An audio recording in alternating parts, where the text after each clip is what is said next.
नमस्कार मित्रों, आप सबका पुनः मेरे चैनल हिंदू धर्म सप्रमाण पे स्वागत है।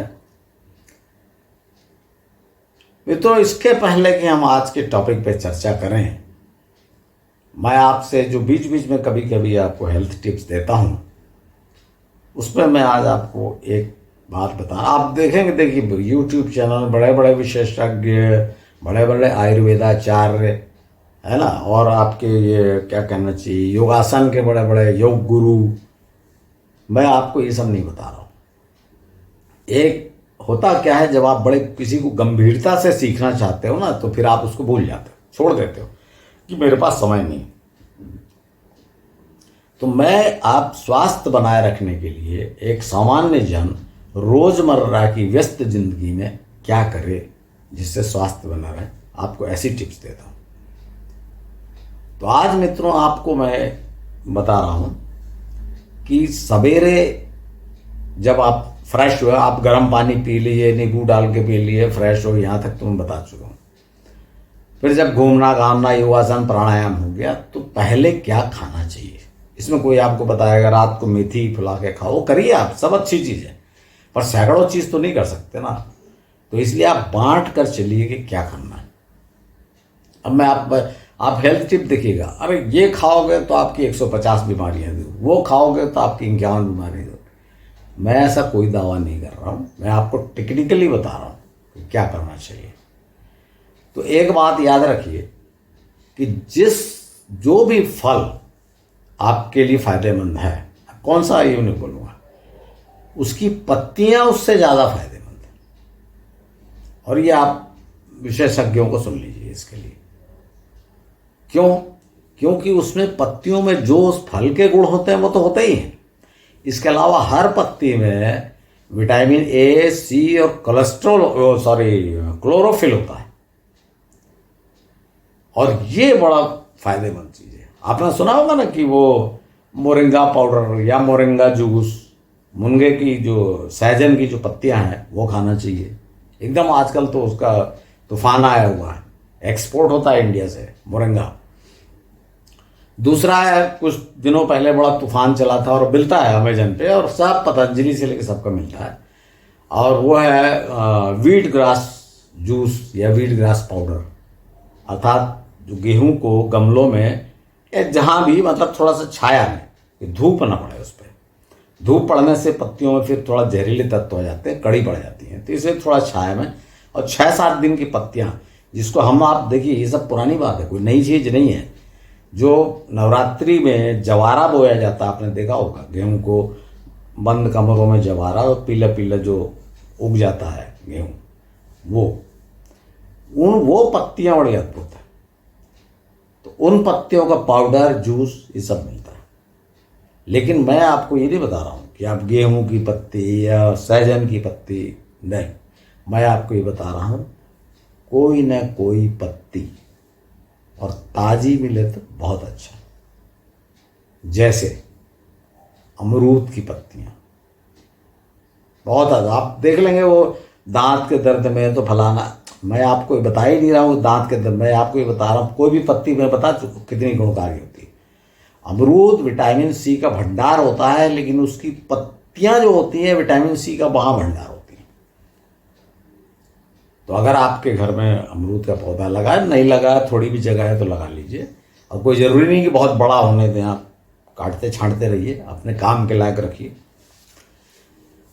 अमरूद की पत्तियां, उसके बाद आपका ये जो कहा जाता है कड़ी पत्ता, मीठी नीम, उसकी पत्तियां, तुलसी की पत्तियां, सब अद्भुत पत्तियां हैं। और वो दो तो है ही हैं, मुनगा सहजन की पत्तियां और वीट ग्रास पाउडर। तो इसमें से मित्रों ये जो 5-7 पत्तियां हैं, और भी हैं, मैं ऐसा नहीं बोल रहा इतनी ही है, मैं तो आपको कितना बता के फिर भ्रमित करने का उद्देश्य नहीं है। बताने का उद्देश्य ये है कि आप सवेरे कोई पत्ती, अच्छा जैसे अभी सीजन चल रहा है, नीम में नई पत्तियां आई हुई, लाल लाल जो कोमल पत्तियां, नीम की पत्ती इस समय अगर आप 15 दिन 1 महीना खा लीजिए, जब ये नई कोपल आ रही है, ये मार्च के महीने में, अप्रैल के महीने में खा लीजिए, तो आप इसके बाद जो आने वाला है ग्रीष्म ऋतु और के बरसात जब बीमारियां फैलती हैं उससे आप सुरक्षित रहेंगे, क्योंकि आप ऑलरेडी जो एंटीबायोटिक ले रहे हैं शरीर में।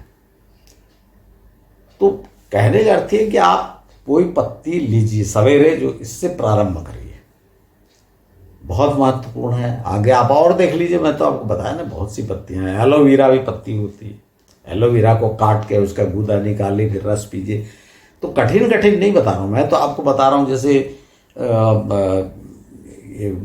मीठी नीम, या आप अपने घर में लगा सकते, गमलों में लगा सकते हैं। अमरूद का लगा लीजिए। और नहीं आप फ्लैट पे रह रहे हैं, बड़े शहरों में रह रहे हैं, तो व्हीट ग्रास पाउडर किसी भी अच्छी कंपनी का, या मोरिंगा पाउडर, ये तो मंगवाया जा सकता है, बहुत महंगा नहीं है। इसी का 1 चम्मच पानी में घोल के सवेरे गटक जाइए गर्म गुनगुने पानी में। कुछ ना कुछ ऐसा यहाँ से आप प्रारंभ करिए। उसके बाद फिर आप ग्रीन टी और वो जो रात का फुलाया हुआ बादाम या पंपकिन सीड, मतलब कहने का अर्थ क्या है कि पहले पत्तियां लीजिए, फिर कुछ नट्स लीजिए, ग्रीन टी लीजिए, नट्स लीजिए, फिर आप स्प्राउट्स खा सकते हैं नाश्ते में, अंकुरित मूंग, अंकुरित चना। अब लोग तो मूंगफली से लेके गेहूं तक सब अंकुरित करते हैं, पर वो सब कठिन कठिन है, पचने में भी कठिन होता है। सबसे पचने में सरल होता है अंकुरित चना और अंकुरित मूंग। ये आपका नाश्ता होना चाहिए। कुछ तो कहीं आप मेंटेन करके चलिए खाने में, और बाकी दिन भर का जो खाना है वो तो आप इस बात को ध्यान ही रखिए कि आप तला भुना, टिंड फोर्ड ये सब ना खाएं, शक्कर नमक कम खाएं। वो तो आपको मैं कई बार बता चुका हूँ, आपको पता ही है उसको क्या बताना। और रात का खाना आप जितनी जल्दी हो सके खा लीजिए, हल्का खाइए जिससे नींद अच्छी आए। तो थोड़ा सा खाने पे आप मेंटेन करिए, थोड़ा सा रूल। देखिए कठिन नहीं है, सिर्फ आपको आदत डालना है। एक बार आदत पड़ जाएगी तो आप उसी लाइन पे चलेंगे। तो मित्रों, अब इसके बाद आइए आज हम अपने विषय पे फोकस करते हैं। पिछले एपिसोड में मैंने आपको वैष्णो देवी तीर्थ के बारे में बताया था कि भाई वैष्णो देवी कौन है। अब मैं आपको बीच में एक अन्य प्रसिद्ध तीर्थ के बारे में बता रहा हूँ, जहाँ कन्फ्यूजन है लोगों को कि कौन है। क्योंकि होता क्या है ना, अलग नाम से पुकारा जाता है, जैसे वैष्णो देवी। अब वैष्णो देवी तो पुराणों में कहीं वर्णन नहीं है, देख लीजिए आप। इसी प्रकार चाहिए इनका किसी भी आप शिव पुराण ले लीजिए, देवी पुराण ले लीजिए, कहीं वैष्णो देवी करके नहीं है वर्णन। लेकिन प्रसिद्ध कौन है? वैष्णो देवी। तो वो मैंने बताने की कोशिश की कि भाई ये कहाँ से आई, कौन है। इसी प्रकार से एक अन्य तीर्थ है विंध्यवासिनी देवी। विंध्यवासिनी देवी का वर्णन है श्रीमद् भागवत में भी है और शिव पुराण में भी, और इसमें भी है देवी पुराण में। देवी पुराण में एक लाइन में लिखा है, जो 108 आपको बताया था मैंने, 108 जो शक्तिपीठ कहे गए उसमें विंध्यवासिनी भी कहा गया। तो आइए हम थोड़ा सा इस पर देखते हैं कि भाई ये विंध्यवासिनी देवी कौन है। तो मित्रों, श्रीमद् भागवत में ये मैंने आपको जो विष्णु के अवतार जो एपिसोड है उसमें मैंने आपको बताया था कि योग माया के बारे में। अर्थात जब देवकी को भगवान श्री कृष्ण देवकी के गर्भ से उन्होंने जन्म लिया, तब उनको बदल दिया गया। और ये सब आपको मैं डिटेल में बता चुका हूँ, फिर से नहीं बताऊंगा कि ये सब प्लानिंग की गई थी। भगवान विष्णु ने योग माया को कहा कि भाई तुम वहाँ जाके पैदा हो जाओ, यशोदा के गर्भ से तुम जन्म लो, मैं देवकी के गर्भ से जन्म लूँगा, फिर हम दोनों को बदल दिया जाएगा। और जब कंस आया तो उसने देखा कि अरे ये तो लड़की पैदा हुई है, तो उसे बड़ा आश्चर्य हुआ कि भाई मुझको तो बताया गया था कि 8वां अवतार तुम्हारा दुश्मन है, 8वां जन्म जो लेगा वो तुम्हारा दुश्मन है बालक, तो ये तो कन्या पैदा हुई। अब आप इस कथा को जब देखेंगे, जब आप पुराण पढ़ेंगे और कथावाचकों की सुनेंगे, तो उसमें क्या बताया गया कि कंस ने पहले तो सोचा कन्या है, छोड़ देता हूँ, कन्या को क्या। फिर उसको लगा भाई जब बताया गया मुझको कि 8वां जो संतान होगी देवकी की वो मेरे लिए घातक होगी, तो उसने बोला नहीं छोड़ता, और उसको कन्या को पटका। तो पटका, तो जब पटका तो जमीन पे न गिर के, फर्श पे न गिर के कन्या ऊपर आसमान में चली गई और अष्टभुजा देवी प्रकट हुई। और उन्होंने कहा कि तेरा मारने वाला तो पैदा हो चुका, अब मेरे को क्या तू मार रहा है। ऐसा करके वो कन्या वहाँ से चली गई। ऐसा आप वर्णन आप सब जगह देखेंगे, पंडित पाएंगे। और वो विंध्य पर्वत पे वास करने लगी। यहाँ तक आप देखेंगे, पढ़ेंगे। जब इसको मैंने श्रीमद् भागवत में डिटेल पढ़ा, और मैं आपको बता चुका हूँ, आप फिर से एक श्लोक देखिए कि भाई कंस ने मारा नहीं कन्या है करके मारा नहीं, लेकिन ये भी बात सच है कि उसने सोचा भाई घातक हो सकती है, तो उसने विंध्य पर्वत पर भेज दिया कन्या को। निश्चित रूप से कुछ सैनिकों के साथ सुरक्षा में वहाँ भेजा होगा कि इसको बहुत दूर, मतलब मथुरा से बहुत दूर विंध्य पर्वत पे भेज दिया कि एकांत में रहो और सैनिकों की सुरक्षा में, जिससे मेरे को कोई खतरा ना हो। ऐसा वर्णन है। लेकिन इसके साथ साथ ये भी वर्णन है कि वो कन्या बड़ी होने पर यादवों के पास आती रही, बीच बीच में आती रही, मिलती रही। तो इससे ये, अब ये ठीक है कंस की, क्योंकि उसके बाद श्री कृष्ण ने मार ही दिया कंस को, तो कंस के मर जाने के बाद तो कन्या कोई खतरा नहीं था। तो बता मैं सिर्फ ये रहा हूं कि श्रीमद् भागवत में ये वर्णन है कि कन्या वहां से विंध्य से यहाँ आती रही। कहाँ? ये गोकुल में, वृंदावन में, मथुरा में, और यादवों से मिलती थी। तो इन कन्या को विंध्यवासिनी देवी कहा गया, ऐसा श्रीमद् भागवत में वर्णन है। लेकिन शिव पुराण का वर्णन थोड़ा सा अलग है। शिव पुराण में इनको जो वही सती वाली बात है, जो उनका अंग कहा गया है विंध्यवासिनी को। और एक और कथा मैंने किसी पुराण में पढ़ी थी कि एक बार किसी दैत्य का वध करना था, और जैसा आप जानते हैं हर कोई ब्रह्मा की पूजा करके अवतार ले लेता। अब इस पर क्या बोला जाए कि ब्रह्मा जी सबको तरह तरह के वरदान दे देते थे और समस्याएं खड़ी करते थे। ये तो आप देखें, इस पर मैं तो बात नहीं कर रहा हूँ, मैं तो इतिहास पे कर रहा हूँ। तो यहाँ भी ब्रह्मा जी के वरदान से वो जो दैत्य था उसने मांगा था कि भाई मैं किसी मतलब क्या कहना चाहिए, पुरुष से नहीं मारा जाऊं, किसी देवता, यक्ष, किन्नर, गंधर्व, ये पशु, मैं किसी के द्वारा नहीं मारा जाऊं। तो ब्रह्मा जी ने जब कहा कि भाई तुम किसी के द्वारा तो मारे जाओगे, मरना तो पड़ेगा भाई, आप जो जन्म लिया है वो मरेगा, तो तुम ये मांग लो कि तुम कैसे मरना चाहते हो। तो उसने कहा कि मैं अयोनिजा कन्या, आप इसका अर्थ समझे, अयोनिजा कन्या माने जो स्त्री के गर्भ से पैदा नहीं हुई, ऐसी कन्या। उसने ऐसी शर्त क्यों रखी कि एक तो यह संभव बात है कि स्त्री के गर्भ से पैदा नहीं हुई, दूसरी बात कन्या, तो बोले कन्या आएगी भी मैं निपट लूंगा। तो उसने ऐसा वरदान मांगा कि अयोनिजा कन्या के हाथों से मारा जाए। तो वैसे ही जैसे सब दैत्यों के साथ कहानियां हैं, सबके साथ महिषासुर से लेकर के साथ, कि जब वो दानव को ये मिल गया, दैत्य को ये वरदान, तो अत्याचार करने लगा।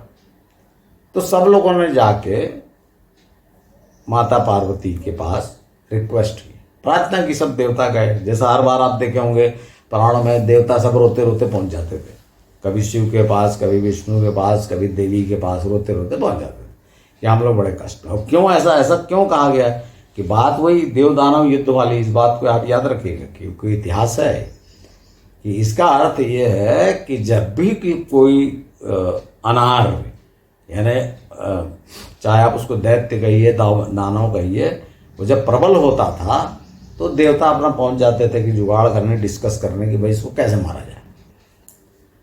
तो कैसे मारा जाए, जब जाके रिक्वेस्ट देवी के पास जाए कि भाई ऐसा ऐसा वरदान है, तो देवी ने क्रुद्ध होकर अपने शरीर को रगड़ा गुस्से से। उससे देवी के शरीर से, चमड़ी से कोशिकाएं छूटी।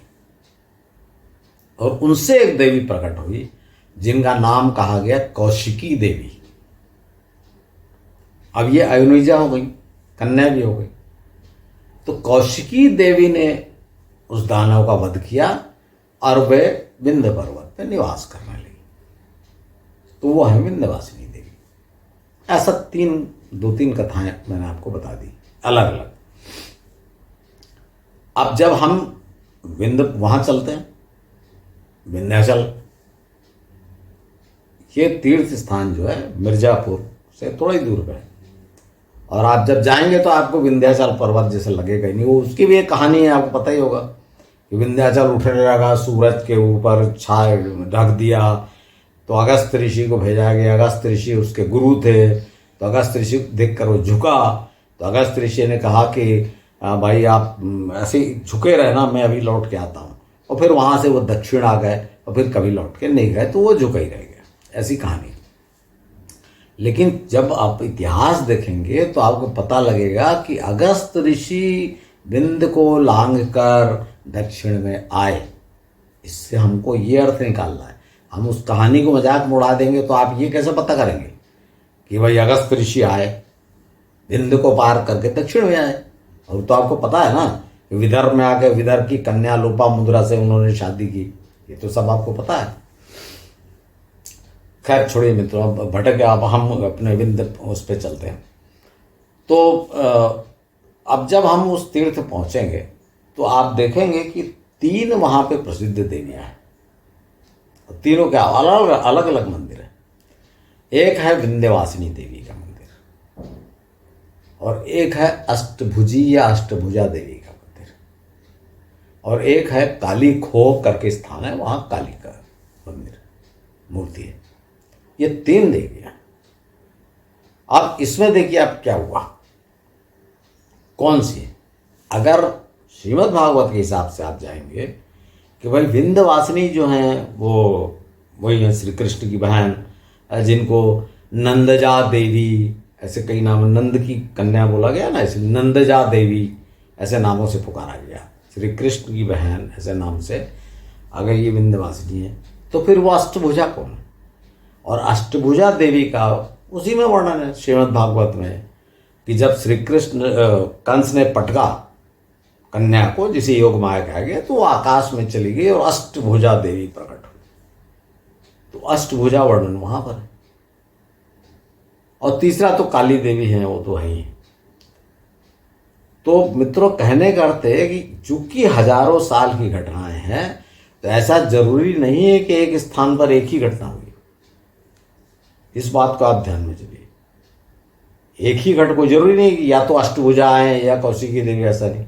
दोनों विंध्य पर्वत है, पर्वतांचल में आके गंगा किनारे, गंगा है, गंगा के किनारे वो स्थान है मिर्जापुर का, ये जो विंध्यवासिनी। तो वहाँ पे अनेक लोग आके शरण लेने के लिए यहाँ रह सकते हैं, आश्रम बना के रह सकते हैं, रहते ही होंगे पहले ऋषि मुनि। तो यहाँ पर मेरा जो बताने का उद्देश्य ये था कि ये दूसरा महत्वपूर्ण बहुत प्रसिद्ध है। आपको तो पता ही है विंध्यवासिनी कितना प्रसिद्ध तीर्थ है।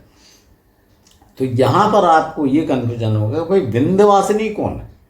शिव पुराण में ऐसा लिखा है और दूसरे पुराणों में वो वाला लिखा है, कौशिकी देवी वाला, और श्रीमद् भागवत में श्री कृष्ण की बहन लिखा। लेकिन है वहाँ पे 3 अलग अलग मंदिर। तो कहने का अर्थ ये है कि तीनों जगह जो अलग अलग वर्णन है, तीनों सही हो सकते हैं, तभी तो 3 स्थान है वहाँ पर, किसी एक का नहीं है ये स्थान। और न सिर्फ ये रुद्र संबंधित है या न सिर्फ वैष्णव संबंधित है, इसको जिसको कहा जा सकता है ना, जैसे वैष्णव देवी था वैसे ये भी एक कामन तीर्थ है। तो मित्रों ये 2 बड़े प्रमुख स्थान मैंने आपको बताए। अब तीसरा स्थान वो है जो मैं आपको बता चुका हूँ, जिनका किसी से संबंध नहीं है और वो भी बड़ा प्रसिद्ध जगह है, और वो स्थान है कन्याकुमारी। जब मैं वहाँ गया कन्याकुमारी, तो मैंने वहाँ पंडितों से बात करने की कोशिश की, तो पता लगा भाई ये पार्वती देवी। मुझे बड़ा आश्चर्य हुआ कि उत्तर दिशा से पार्वती, भाई मेरा दृष्टिकोण तो अलग है ना सोचने का।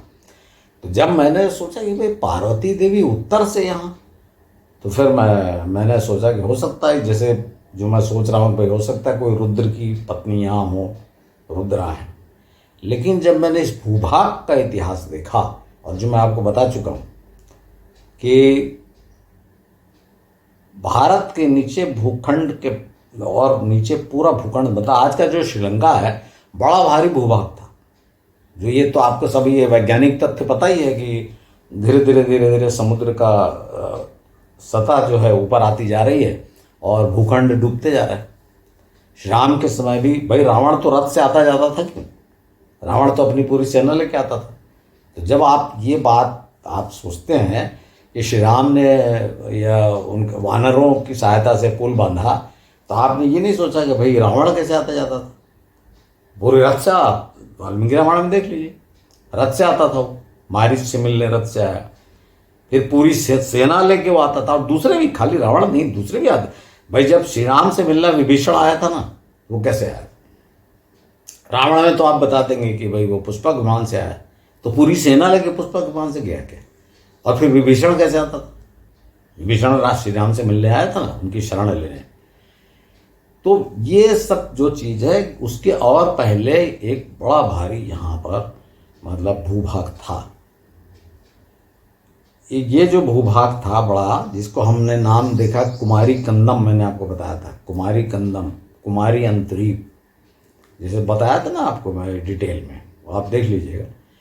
तो ये भूभाग था, और यहाँ की जो शासक, यहाँ का जो शासक था, उसकी पुत्री थी कुमारी। तो उसके नाम पर जो हम मंदिर बना, जब ये धीरे धीरे भूभाग डूबता गया, तब उनकी स्मृति में ये भारत के अंतिम छोर पर ये मंदिर है, जिसे कन्याकुमारी कहा गया। तो आप समझ गए होंगे कि इन कन्याकुमारी का संबंध महालक्ष्मी, महासरस्वती और महाकाली से नहीं है। और ये भी बड़ा प्रसिद्ध तीर्थ है, ये भारत के दक्षिणी छोर पे अंतिम तीर्थ है। तो मित्रों, मैं आपको ये 3 ऐसे तीर्थ बताया जिनका सीधे सीधे जो 3 में से एक से संबंध नहीं है। तो इस बात को देखिए आप। और अब अगले एपिसोड से आगे से मैं आपको ये जो 5 प्रमुख पंथों का जो विलय हुआ, एकीकरण हुआ, जिससे वर्तमान हिंदू धर्म, उसके बारे में मैंने आपको जानकारी दी। अभी मैं आपको बड़े तीर्थ विशेष और विशेष देवी देवता के बारे में नहीं दिया हूँ, आपको मैंने बताया कि कैसे हुआ। अब अगले जो इनके अलावा जो प्रमुख देवता और हैं, ब्रह्मा जी के, ब्रह्मा विष्णु महेश के बारे में मैं बता चुका। तो और भी प्रमुख देवता हैं, जैसे सूर्य देव, ये तो बड़े प्रमुख देवता हैं। मैंने शुरू में ही चर्चा की थी आपसे, जब ऋग्वेद से मैंने बताया था, जब जिससे ये प्रूफ किया गया था कि भाई ये आर्य जो है आर्कटिक सर्कल से आए।